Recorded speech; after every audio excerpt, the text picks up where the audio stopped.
So I told the officer of the deck that I'd seen something about 15 degrees off the port bow at a relative distance of about 2.5 nautical miles. And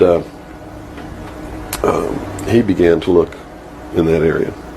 And the starboard lookout had heard me tell him this, and he began to look over there.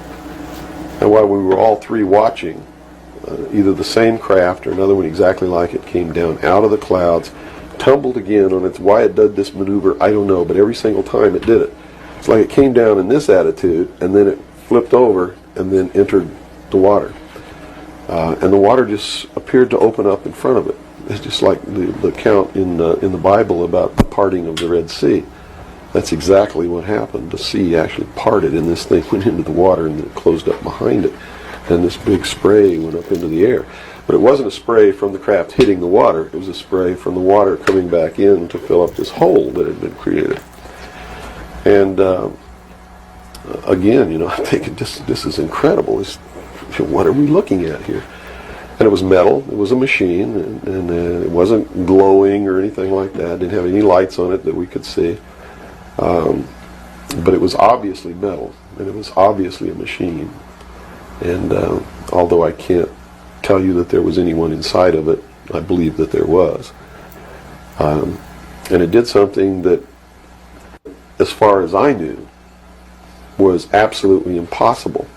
I'd been in the Air Force. I'd worked on the state-of-the-art of our aviation capabilities, and here I was on the deck of a submarine in the conning tower, and I knew what we had to be able to have to go underwater, and I knew that the two were incompatible.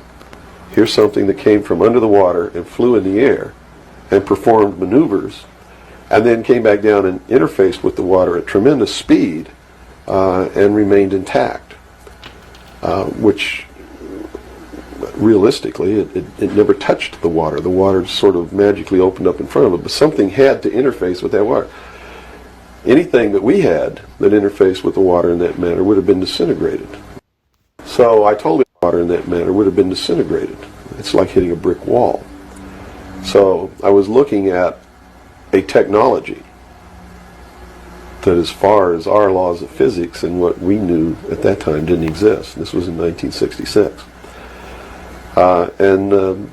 Ensign Ball was as shocked as I was. He called the captain to the bridge, who came up with the chief quartermaster, who brought a camera. And we all stood there and watched this occur over and over again for about 10 minutes. And I still, to this day, don't know if it was the same craft or a whole bunch of different craft going in and out of the water. But it seemed like that there was a hell of a lot of traffic on that freeway right there. And we were watching it as we went by. We never changed course. We never lowered or increased our speed. We made no attempt to communicate or signal. We made no attempt to get closer. And eventually, it just stopped. We were told not to discuss it with anyone, not even amongst ourselves, which was incredible. I never had been told anything like that in my life. You can't talk about something. And to be told that we couldn't even talk about it amongst ourselves was even more extraordinary, I thought. But we didn't. We didn't talk about it. When we got to Pearl Harbor, all the time the chief quartermaster was taking pictures of this. So I know photographs were made. What happened to those photographs, I have no idea. But when we reached Pearl Harbor, we were not allowed to go ashore to go on liberty, even though we didn't have the duty. And about 2 hours after we berthed at the submarine base, a commander from the Office of Naval Intelligence came on board and debriefed each one of us individually in the captain's stateroom.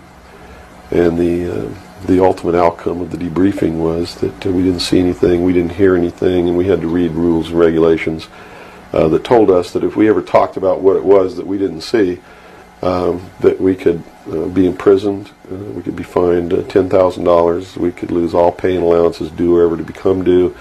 And I learned at that moment that the United States Navy didn't want anybody to know about what we saw.